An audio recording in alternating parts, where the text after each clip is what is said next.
चलिए ठीक है। कल मैं आपको शब्दालंकार के बारे में बताया था। आज आप लोगों को अर्थालंकार के बारे में कुछ साधारण जानकारियां दूंगा। इसमें से क्या है कि जो आपका शब्दालंकार था वहां पर शब्दों का अध्ययन किया जाता था, और यहाँ पर क्या है, जहाँ पर मतलब जो अर्थालंकार है, अर्थालंकार में होता है जहाँ पर अर्थ के माध्यम से काव्य की सुंदरता बढ़ाई जाती है, उसे हम क्या कहते हैं, अर्थालंकार कहते हैं। तो अगला टॉपिक क्या है, अर्थालंकार। देखिए अर्थालंकार क्या है, अर्थालंकार के जो अंतर्गत अलंकार आते हैं, जैसे उपमा, रूपक, उत्प्रेक्षा, ये सब अलंकार हैं। तो इनमें जो अलंकार है हम इनको ट्रिक बेस में समझेंगे, जो इसमें मिलते जुलते हैं उनको साथ समझते हुए आगे वो बढ़ेंगे। इसमें जो मिलते जुलते हैं, पहला आपका है उपमा, दूसरा है रूपक, तीसरा है उत्प्रेक्षा। देखिए भैया ये तीन अलंकार एक जैसे हैं, उपमा, रूपक, उत्प्रेक्षा। इसके बाद आपका क्या है, संदेह और भ्रांतिमान। क्या है, भ्रांतिमान, ये एक जैसे अलंकार हैं। इसके बाद आपके हैं जो अगला है असंगति अलंकार। क्या है, असंगति अलंकार। दूसरा है विभावना अलंकार और तीसरा है विशेषोक्ति अलंकार। क्या है, विशेषोक्ति अलंकार। ये एक जैसे होते हैं, मतलब ये तीन अलंकार एक जैसे होते हैं। अगला है आपका मानवीकरण अलंकार। क्या है, मानवीकरण और अनुयोक्ति अलंकार, ये एक जैसे होते हैं। मतलब ये अलंकार क्या है, ये मिलते जुलते होते हैं।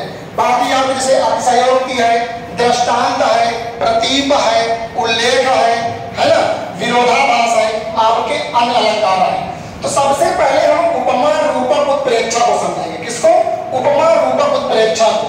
तो इसमें जो उपमा अलंकार, मतलब इसमें जो समझेंगे जो उपमा अलंकार, देखिए उपमा अलंकार कहाँ होता है, रूपक कहाँ होता है, उत्प्रेक्षा कहाँ होता है। साधारण पहचान है, उपमा अलंकार वहां पर होगा जहां पर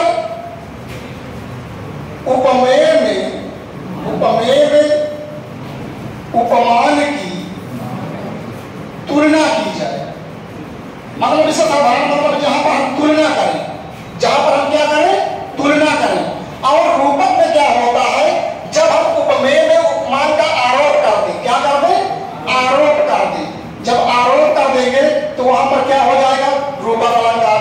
और जब उत्प्रेक्षा वहां पर होगा जहां पर संभावना व्यक्त की जाए। क्या, संभावना व्यक्त की जाए, वहां पर आप क्या हो जाएगा, उत्प्रेक्षा अलंकार।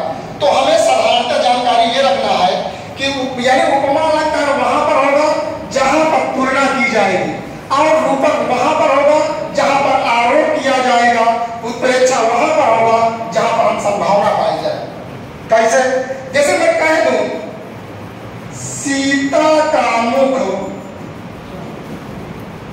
चंद्र सा है। अब यहां पर ये एक पंक्ति हो गई, देखिए यही समझना। अगला मैं कह दूं सीता का मुख चंद्र है। अगला कह दूं मानो सीता का मुख चंद्र है। अब यहां पर देखिए पहले पंक्ति में यहां पर क्या है, सीता का मुख चंद्र सा है।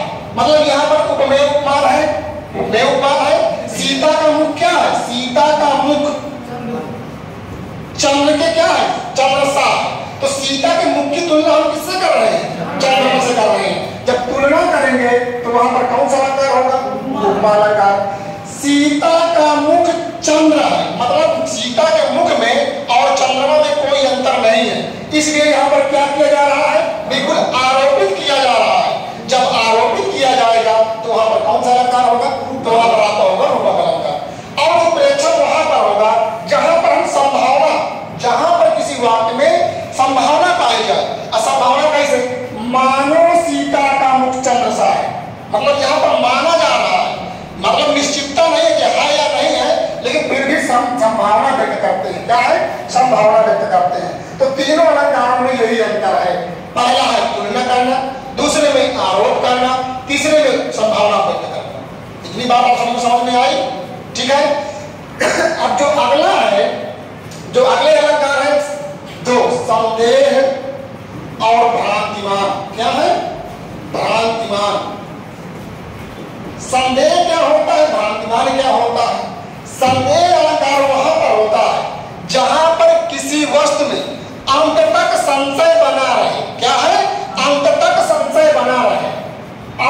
दो, संशय बना रहे, संशय बना रहे, निर्णय ना हो सके, क्या निर्णय ना हो सके, तो वहां पर कौन सा अलंकार होगा आपका?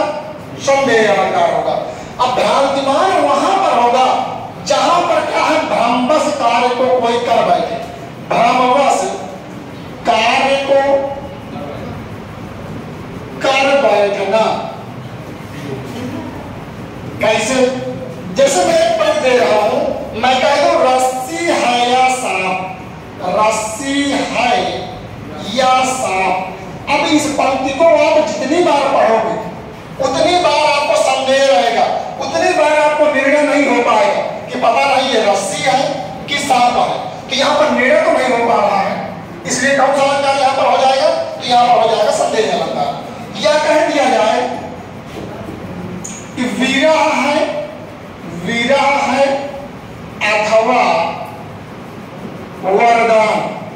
अब यहाँ पर विरह है अथवा वरदान, एक नायिका कहती कि हे ईश्वर, मतलब मेरे पति को मुझसे दूर रख के तुमने मुझे विरह दिया है कि वरदान दे दिया है। मतलब लास्ट तक उसको क्या है, संशय बना है, संदेह बना है, निर्णय नहीं हो पा रहा है, इसलिए यहाँ पर क्या हो जाएगा? संदेह अलंकार हो जाएगा। अब भ्रांतिमान क्या है? भ्रमवश कार्य को कर बैठना। जैसे पंक्ति है, पाए महावर दयन के नाइन बैठी आए, फिर जानी, फिर जानी महावरी एड़ी मीड़त जाए। मान लो ये पंक्ति है। अब यहां पंक्ति को हमें पढ़ना है कि पाए महावर दयन के नाइन बैठी आए, फिर जानी महावरी एड़ी मीड़त जाए। मतलब यहाँ पर नाई मतलब होती है नवो पत्नी। मतलब एक नायक, जब किसी नायक की शादी होती है तो वहां पर जो नाई होती है रंग लगाने वाली, वह जब नाई आती है तो वहां पर देखते जो नायिका है, उस नायिका की जो एड़ियां हैं वह इतनी लाल दिखती हैं कि उसे भ्रम हो जाता है कि क्या पहले से ये रंग लगाई है क्या, इतनी वो लाल दिखती है एड़िया, उसे लगता है क्या पहले से ही ये रंग लगाई है क्या। तो वही पाए महावर दयन के नाई न बैठी जाए, मतलब नाई लगाकर बैठ जाती है, फिर जानी महावरी एड़ी मीड़ जाए, मतलब बार बार उसकी एड़ी को क्या है, मीड़ रही है, लेकिन फिर भी भ्रमवश कार्य को कर रही है। अगर यहाँ पर रंग लगाना छोड़ देती तो संदेह हो जाता, लेकिन भ्रमवश कार्य को नाई क्या है, कर रही है, इसलिए यहाँ पर क्या हो जाएगा? भ्रांतिमान अलंकार हो जाएगा। बात समझ में आई? या पंक्ति में एक और है, मुन्ना ने मम्मी के सिर पर देख देख दो चोटी। नीचे की पंक्ति है, भाग उठा भय मान कर सिर पर सांपिन लोटी। अब इस पंक्ति का अर्थ समझिएगा। मतलब कोई मुन्ना से बताया होगा कि जिस प्रकार मम्मी की चोटियां होती है ठीक इसी प्रकार सांप होता है। तो एक दिन मुन्ना की जो मम्मी थी वो मतलब चारपाई में लेटी थी, तो मुन्ना की मम्मी जो थी चोटियां ऊपर सर के डाले थी। तो मुन्ना वहां पर जब मम्मी के पास पहुंचता है तो मुन्ना ने मम्मी के सिर पर देख देख दो चोटी, जो चोटियां है उसको देखकर भाग उठा भय मानकर, मतलब डर के मारे भाग जाता है, सिर पर सांपिन लोटी। वो सोचता है कि सिर पर क्या है, सांप लौट रहा है। तो क्या है, मुन्ना यहाँ पर क्या है, भ्रमवश कार्य को कर रहेगा, मतलब मुन्ना यहाँ से भाग गया, इसलिए यहाँ पर क्या हो जाएगा, भ्रांतिमान अलंकार। तो दो अलंकार आपको समझ में सभी को आए। चलिए ठीक है, अगला देखिएगा। अगला है असंगति अलंकार। क्या है, असंगति अलंकार और विभावना अलंकार, और तीसरा है विशेषोक्ति अलंकार। ये तीन अलंकार एक जैसे होते हैं। असंगति में क्या होता संगति का ना बैठना, मतलब कारण कहीं और, कारण कहीं और, कार्य कहीं और, कार्य कहीं और। ठीक है भैया। और विभावना में क्या होता है, कारण नहीं रहता, कारण न होने पर कार्य होता है। मतलब कार्य क्या है, कारण नहीं होता फिर भी कार्य अपने आप क्या है, होता है। और विशेषोक्ति में क्या होता है, ये विभावना का उल्टा होता है विशेषोक्ति। विशेषोक्ति में कारण तो रहता है, कारण तो रहता है, परंतु कार्य नहीं होता। क्या है, परंतु कार्य नहीं होता।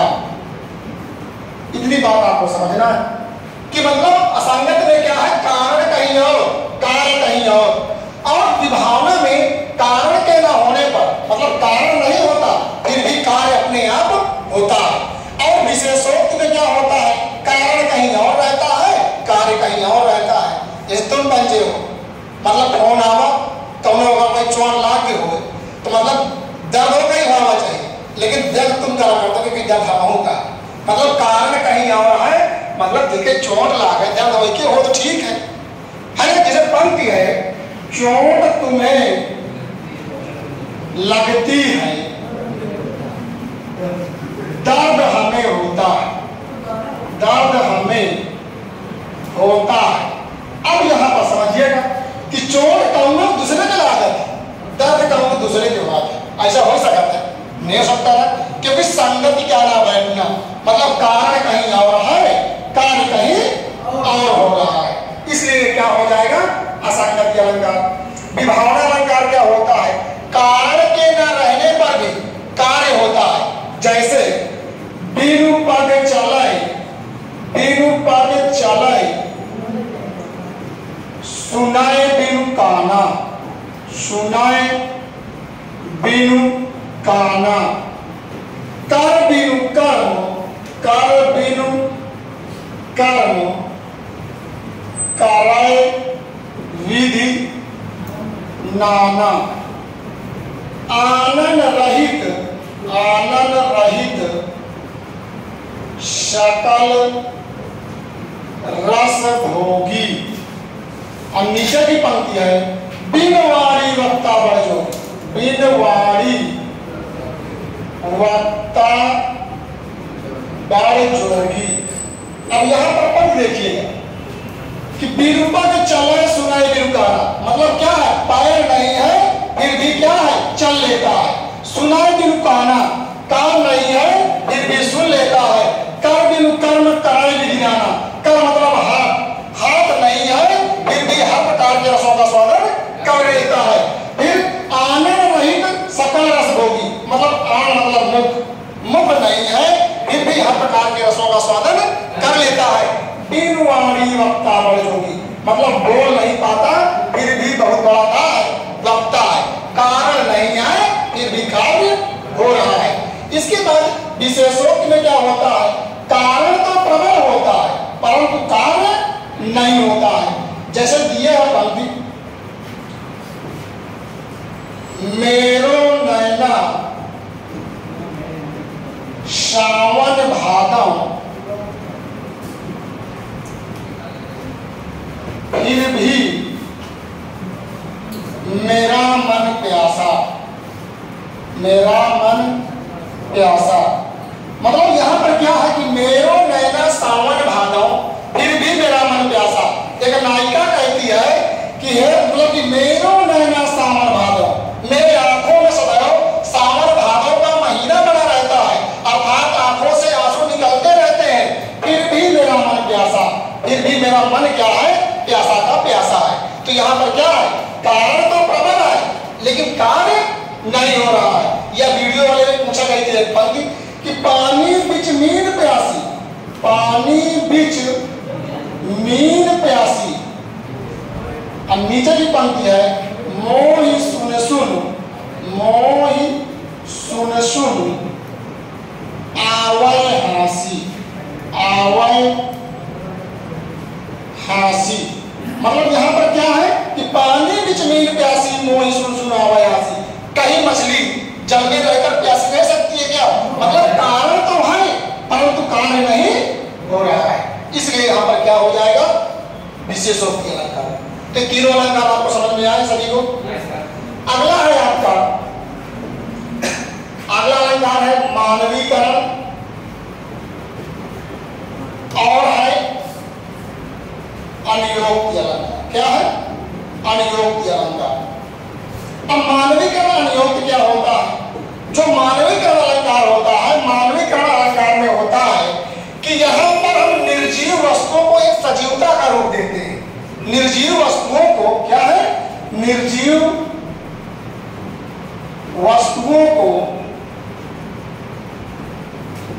सजीवता का रूप देते हैं। इसका सजीवता का रूप देते हैं, सजीवता का रूप। और अनियोक्ति में क्या होता है कि किसी को डायरेक्ट न कह करके अन्य के माध्यम से कहना, अन्य के माध्यम से बात पहुंचाना या बात कहना।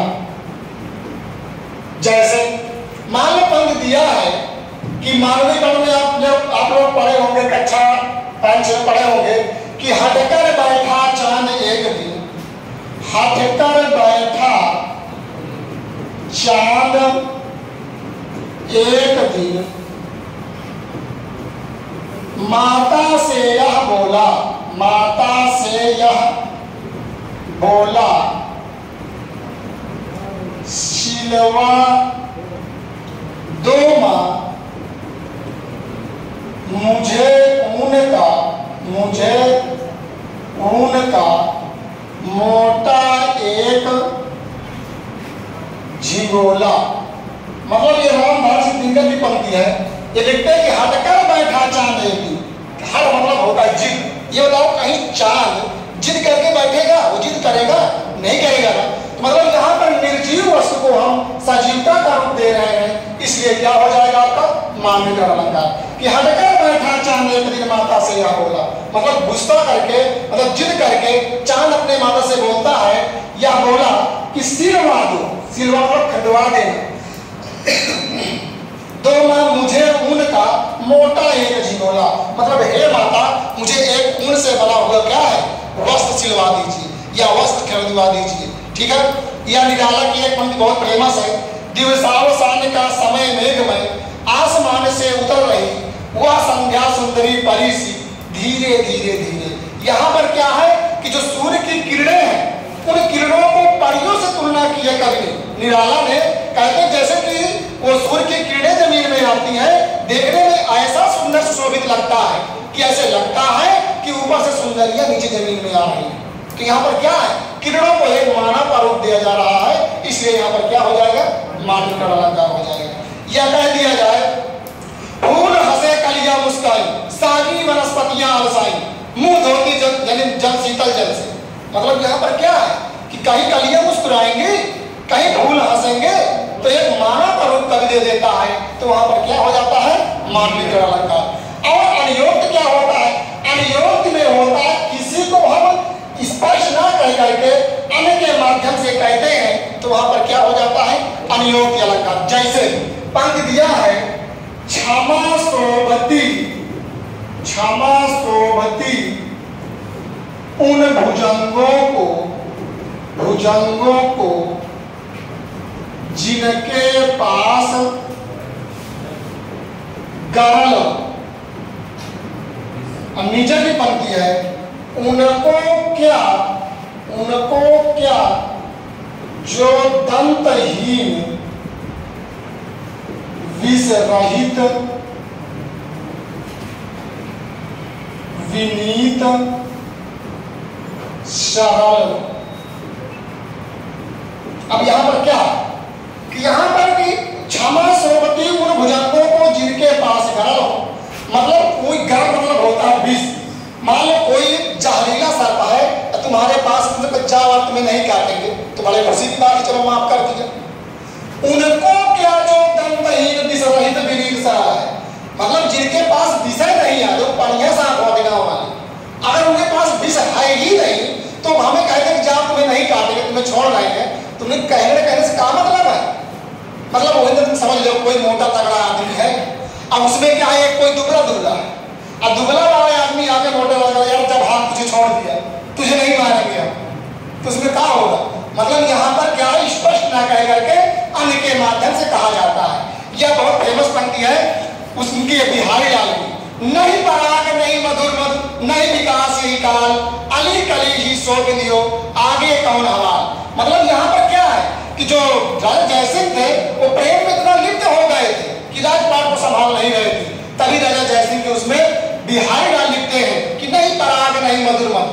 अभी है राजन जो कलिए नहीं पराग नहीं मधुर मधु, जिस मतलब अली कली ही सो बिंदियो आगे कौन हवाल, मतलब जिसके पीछे अभी तुम पड़े हुए हो पूर्णतः अभी उसका विकास नहीं हुआ है, क्योंकि अली कली ही सो विधियो, जिस प्रकार अली मतलब होता है भंवरा, कली मतलब कलियों में कोई कली कोई भंवरा कोई कली में क्या है जब बिन जाता है बन जाता है तो उसको छोड़ के जाना नहीं चाहता, ठीक उसी प्रकार तुम भी बन गए हो, आगे कौन हवाल, अब इस राजपाट को आगे कौन देखेगा।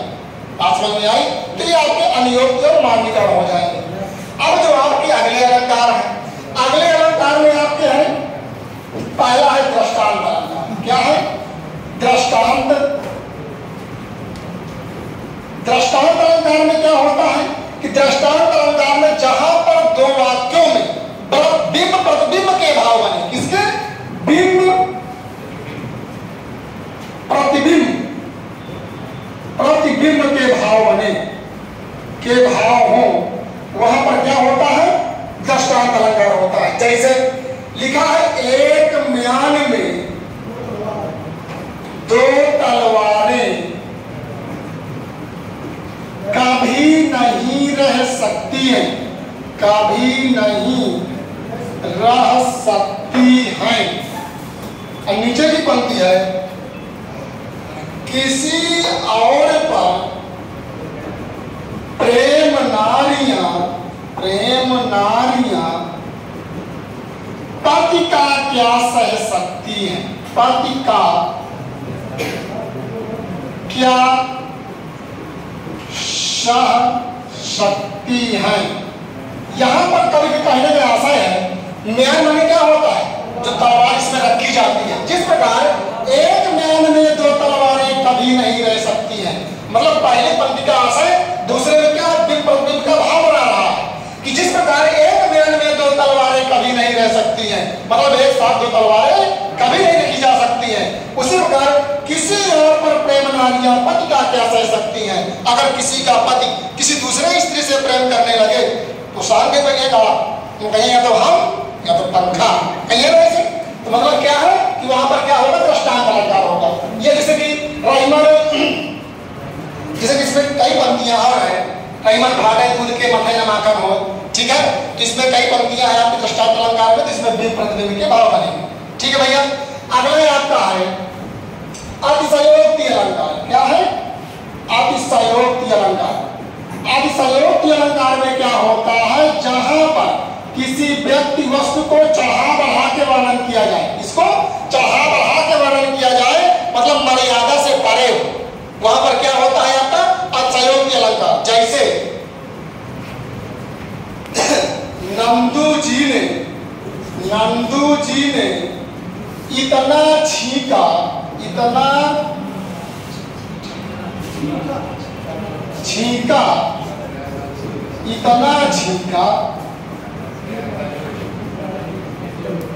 कि पेड़ के सारे पत्ते झड़ गए, पेड़ के सारे पत्ते गिर गए।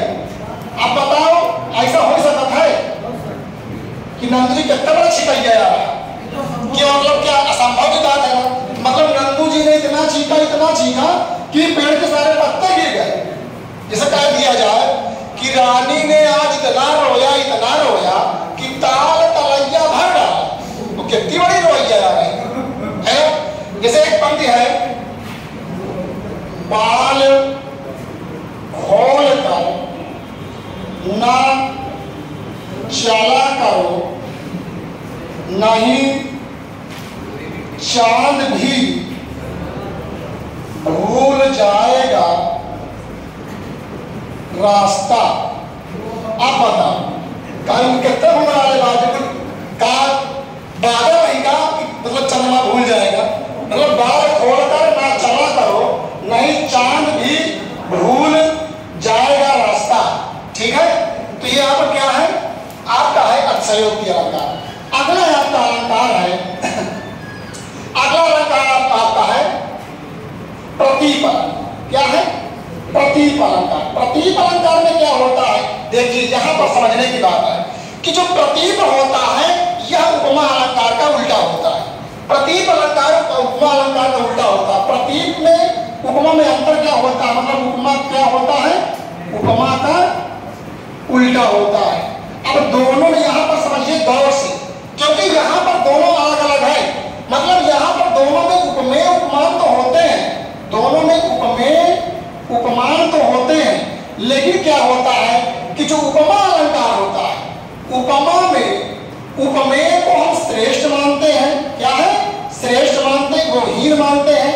क्या मानते हैं, हीन मानते हैं, और उपमान को श्रेष्ठ मानते हैं। जबकि प्रतीप अलंकार में ठीक उल्टा है।